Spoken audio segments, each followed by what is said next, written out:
All right. Well, I got involved in this because I'm involved in a kidney charity. I'm sure we'll talk about that later.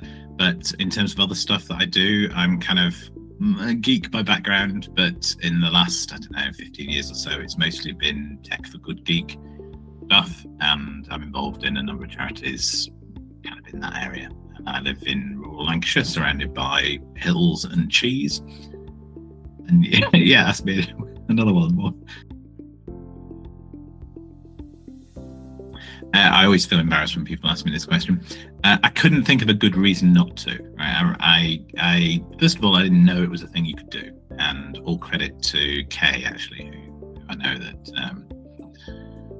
met up with, but she got the law changed so that it was a possible thing that you could donate a kidney to a stranger.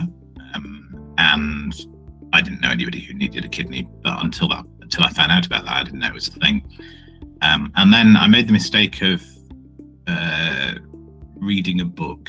Books are terrible things. We shouldn't be encouraging people to read those. And it just pointed out made a very clear argument to me that, if I needed a kidney, I'd take one. There are people who need one. You can get by perfectly well with one of them. It would be a bit inconvenient to do, but it wouldn't be that dangerous, really. And I just mulled it over for a little while, and I just ran out of reasons to say I didn't want to do it. And not because anybody was pressuring me, just internally, I just thought, I can't think of a good reason not to do it. So it always sounds a bit daft, because it feels like something you should have an enormous reason for doing. And obviously, if you're donating to somebody you have that kind of reason. But for me, it just seemed like a bit of an extension of blood donation. Yeah, sure. I did think actually about donating liver. So you can donate liver, and liver grows back. And so there are some people who, if you're going to do both, you do liver first, and because that grows back, then you're basically in the same state you were, and then you can donate a kidney. Liver donation is really, live liver donation is much rarer than kidney donation. So the risks are a little bit higher for that, and I didn't really want to do that. So yeah, I would completely do it again. Not really very much at all, which is the right answer, right? So, I mean, obviously, I'm thinking about kidney donation right now because I'm talking to you, but most days don't really give it that much thought. I don't feel any different. I recovered fairly rapidly. Different people have different experiences, but I a few weeks later, I was feeling pretty much fine, apart from maybe a little bit more tired than I was before I did it. It's just get on with the rest of your life. But meanwhile, somebody that I will probably never meet has, it's really changed their life. And that's why it's a win-win, really, because it doesn't necessarily affect your life very much, but it affects somebody else's life enormously. And that's a big thing to do. Yeah, same answer, I'm afraid. It's not very much. I guess I don't think about it, and maybe this is one, it's a bit hard to explain, but the real signal for me was that I just kept coming back to it as an idea, that it was a thing I could do. And now I've done that. I can't do it again because I've only got one left. And I am involved in that world, but most of the time it doesn't affect very much who I am. It's a weird answer, because in some ways it should be a life-changing experience, but I guess it should be a normal thing. It's like, if you go and give blood, what's the version of you after giving blood like compared to the version before? Well, it's you minus a bit of blood plus biscuit. It's not that very different. Yeah, well, actually, I donate platelets. So not everybody knows about donating platelets, but it's a kind of, platelets are used often for people with deficient immune systems, so people who are going through chemo or that kind of thing. And they kind of take your blood out, spin it in a fancy machine, suck out the platelets in the blood that are useful, and put the rest of it back. So it's a slightly weird version of blood donation. It takes a little bit longer, feels slightly odd, but not enough people do that. So I do that rather than blood donation. I felt stupid for not knowing that the charity existed, which again is a weird kind of reason. But having gone through the journey of donating a kidney, I realised that I hadn't looked properly for whether there was an organisation that supported people in that, and I can't really explain why I hadn't. But I guess the key motivation is that there's still so many people who don't know that you can do this, and there's still a big desire for kidney donations, a big need for kidney donations. Still not quite recovered after the impact of COVID on that service, and so just trying to get the word out there and get more people doing it so that nobody has to wait. You get the chance in a way. So if you're donating to a stranger, then you don't necessarily find out. Anonymity is quite important. They don't want people to feel pressured. Each of you could choose to write a letter, which they will then pass on to the other person. And I haven't done that. I mean, I don't know what I would say, hope you're enjoying my kidney. And I haven't had something back from the other side. And that's fine with me. I mean, in a way, I don't need them to become a friend. I just want them to have a better life. Some people do find out, some people meet the people in the end that they donated to. I haven't, but that's completely fine. And I guess you need to know that going in, right? If you want that kind of relationship, then maybe donating to a stranger is something for you. Good on you, because even thinking about it is a really kind thing to do. And you can change your mind at any stage. I mean, they do genuinely say that right all the way through the testing process, right up to the point when you're just about to get the general anaesthetic injected in you. They keep telling you that, you're fine to change your mind at this point and nobody's going to think badly of you. And quite right too, but it is important that they say that. I guess I would say,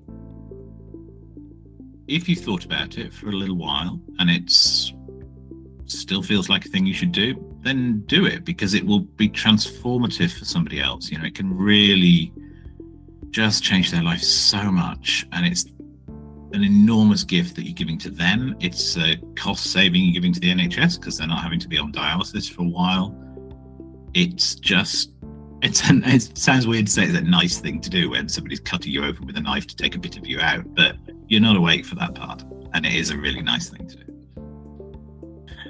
Well, for me, it's probably about the data. I mean, that's partly because I'm a geeky kind of guy, and I like data anyway in other worlds. But if you're donating to somebody you know, then obviously there's that personal connection there, and that's what you're going to be focused on, and hoping that they're going to be okay, helping them through their recovery, all that stuff. For me, it's a little bit more about how far are we away from solving the overall problem. How many kidneys do we need people to donate? How many would that be? So in a way, it feels like if you say you care about the data, that's like a cold, unemotional thing, but it's not cold and unemotional for the people who end up getting a kidney, because there are people thinking about that. I guess one misconception is just that you will feel different in some way, and I don't feel different at all. But I guess the other is that you're somehow a bit more at risk if you donated one kidney. Now, if you go through a surgical operation, there is a risk associated with that, and you should take that seriously. But there are certain things, like if you're going to get kidney disease yourself in later life, my understanding, though I'm not a medical professional, is probably that's going to affect both of your kidneys anyway. Maybe a little bit sooner, maybe a little bit later. So you're not putting yourself at more risk by only having one. And I think that's a misconception. I would just like to say, if you're on the fence about donating, don't do it yet. Right? I mean, you shouldn't do something you're uncertain about. Just sit with it for a little while. And as I say, just even thinking about it is a good thing, but don't feel pressured into doing it. I'm not trying to pressure you into doing it. What would be different about the afterwards? I guess the thing that people wouldn't think about is that they would just not think about it much. When you're going through the process and when you're trying to think about whether you're going to do it, it becomes quite a big part of your head, right? You're thinking about this quite a lot. And then afterwards, a bit later, you kind of go, oh, yeah, I guess that's the thing I did. And it's not a big deal in your head. You've done it. Maybe you then just move on and do other things. Maybe you do work like this this kind of hill walking thing to raise funds to help more people do it, but it's not going to be a big thing for the rest of your life. If you had a few hundred more people coming forward in the UK, then we would really start to crack the problem of people waiting. And that would just be, it'd be so good for those people. It'd be so good financially for the NHS. And actually, you say utopian world, but that is not a big ask. It's not a huge number of people. It's not like we need 50,000 people a year donating kidneys.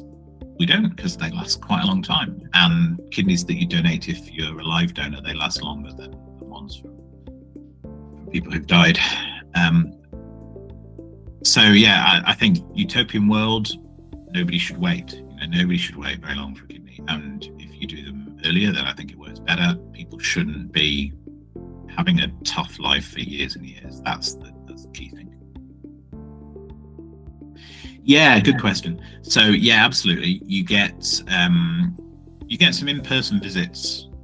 It varies a little bit from centre to centre, but after just immediately after the process, then obviously they're going to be checking on you and seeing how you're doing. But you get your bloods taken once a year for the rest of your life, and taking bloods it feels like it's not a big deal, but that is something that most people don't get done on a yearly basis, and that can pick up other things, right?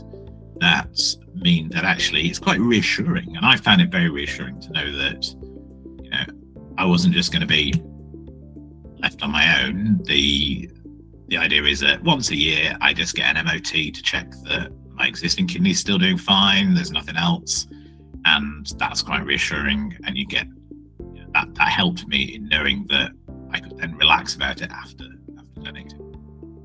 I mean, Kay is amazing, right? Without Kay having campaigned patiently but very clearly for allowing you to donate a kidney to a stranger, none of this would have happened, right? It wasn't a thing you could do in the UK. Now it is. Lots of people have done it now. That is in large part down to her, and I just have enormous admiration for her. It's still unusual, in the UK, we're ahead of the game in terms of this being a thing that people can do. Other countries aren't really doing this quite as much. Some people are still skeptical.